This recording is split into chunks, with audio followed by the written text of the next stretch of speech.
Hey guys, this is your boy Shredder here, bringing you another Outer Planes video for Access Network. As you guys all know, the new patch has dropped today, and that included the new stage 11 and 12 of the equipment dungeons. So what we're going to have a look at today is my clear of Chimera 12. This is about 2 hours after the servers have gone back up.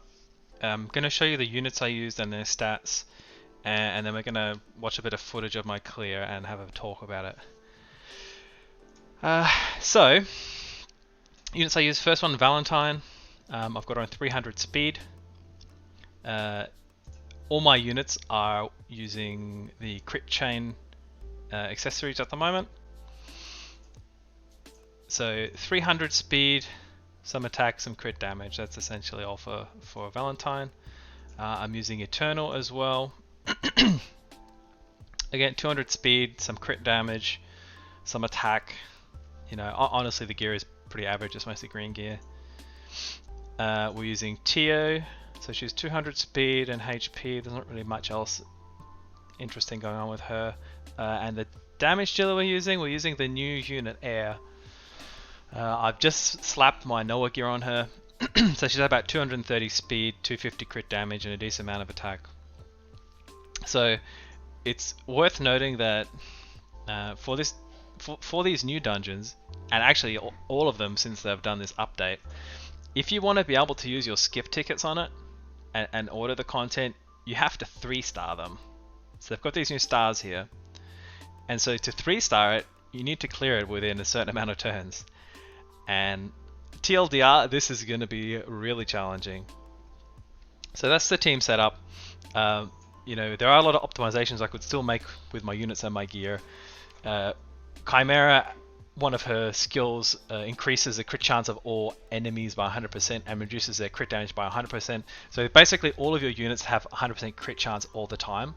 So you don't actually need to have any crit chance on your units at all. You can run all crit damage and attack and speed. But this means you're going to be using a specialized set of gear just for this one piece of content. So, you know, you might do it eventually to get it down on 3 stars, but it's going to be tough. Now, they did actually say in the patch notes that they were going to change this reducing critical damage from 100% to 85%, which doesn't look like they've done yet, so that's another thing to keep in mind.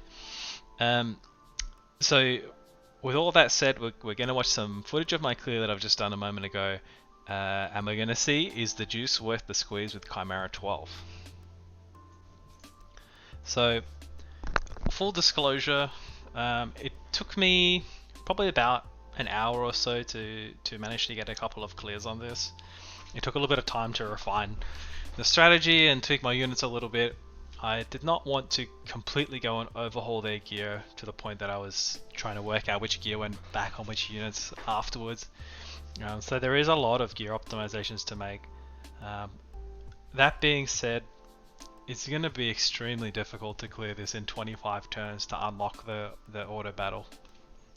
The skip ticket for her, and you know, part of the new patch for this is that on stage 11 and 12, if you unlock the skip ticketing, it's going to cost you twice as many tickets.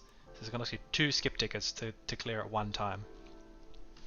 So importantly, going into the start of this battle, in the first phase against the small minions, I didn't use any skills at all. I basically just auto-attacked and built up chain gauge, so we had a couple of chain gauges, well, we had at least one ready going into the fight. Important part of the strategy for this fight is using the mono fire team. That's because it's going to build up its chain point gauge really fast, as was introduced in the new patch notes. They buffed the chain point generation on each turn for the more units you have of the same element. So being able to break this boss is really important, which means we need to generate a lot of chain points, and we need to be doing our chain skills, because they're the biggest thing that whittles down the weakness gauge. Actually landing your debuffs on your Eternal is quite important as well. The speed down and the defense break do make a really big difference. So, you know, on the times where I didn't get both of those debuffs on the first turn, I just restarted, because it's pretty much going to end up as a failed run for the team and the stats I had. It's pretty tight, really. So you're gonna see when this boss hits, he chunks you really hard. So essentially, you want to be chaining together your breaks so that you're getting hit a minimal amount of times. When the boss does his AoE attack as well, he's gonna put 5 stacks of burn on your team, as well as do a lot of damage just with his hit. So those 5 burns, if you let them tick, they're pretty much going to kill all your units. So Tio is used here purely for her passive, which is to, he's going to just cleanse off all those burns and give you some extra healing. But I don't think I used her heal, her ultimate, a single time in the entire fight.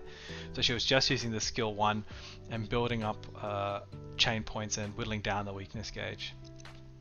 So one improvement you could definitely make on this run, probably subbing out Tio for a Claire.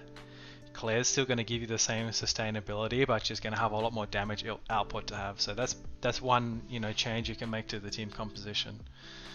She's going to be more offensive for you.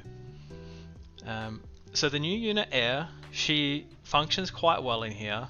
She definitely does more damage than my Noah would do when I tried with her, and because she's got the elemental advantage, she's not taking all the extra damage from the boss. So with the elemental advantage and disadvantage, if you're at, Noah is not at a disadvantage, she's at a neutral, so she'll take 100% of the damage. If you're at an advantage against your enemy, you're only taking 85%, and if you're at a disadvantage, you're taking 125%. So water units are going to be impossible to use in here. Things that don't have an elemental disadvantage, from the experience I've had so far, they're still going to get destroyed by the damage. Like it's a lot. So essentially, the reason I was not able to auto this boss, and the reason it's going to be really hard for you to make an auto battle team, is the AI when you auto battle is extremely inefficient with using your chain points for breaks. So you can see the boss has a weakness gauge bar which is 58. There's the burn I just talked about. Like the hit into the burn does a lot of damage. So it's got 58 weakness gauge, and my chain skill does a 19 weakness gauge. If your AI is using the chain break when you're at 2 to 6, or quite a low amount of weakness gauge, you're basically wasting a lot of it, and you're not going to get the breaks. And hitting the brakes on this boss is really important because it resets his turn on the priority bar at the bottom, and you're pushing him back, so you're getting in a lot more turns in between attacks. So really, you need to chain those brakes together if you want to be able to kill him. Also, obviously, you do more damage while the boss is in break. So towards the end here, I end up using a chain while he's in the break, getting the final bit of damage on him. But yeah, I mean, I got quite close to dying. You can see in the run, it took I think it comes up when we look at it here, about 7 minutes or so. I'll show the breakdown of the damage here. 39 turns it took me. And again, you need this in 25 turns. Air did a good amount of damage. Other units, they did their job. But 39 turns, you need to get it in 25. And honestly, my gear on my damage deals is not too bad. We got blue gear, so it's not even guaranteed red. And the other ones I did, I got green gear as well. So I didn't get any legendary gear. And yeah, that's a wrap, guys. Is it worth the squeeze? I don't think so. So if you like the content today, guys, please like and subscribe. There's a link to the Discord down below as well. You can come and join us in there if you like, for everything Outer Planes. We are, over the next coming days, going to be testing out the other stages of 11 and 12 of the other dungeons. This was the first one that we got cleared today. It's going to be extremely hard to get a team that's going to be able to auto this boss because the AI is so bad. And to clear it within 25 turns to use the skip ticket is going to be extremely hard as well. Stage 11 is easily autoable just with your normal Chimera 10 team, from my experience. Is the gear going to be worth it?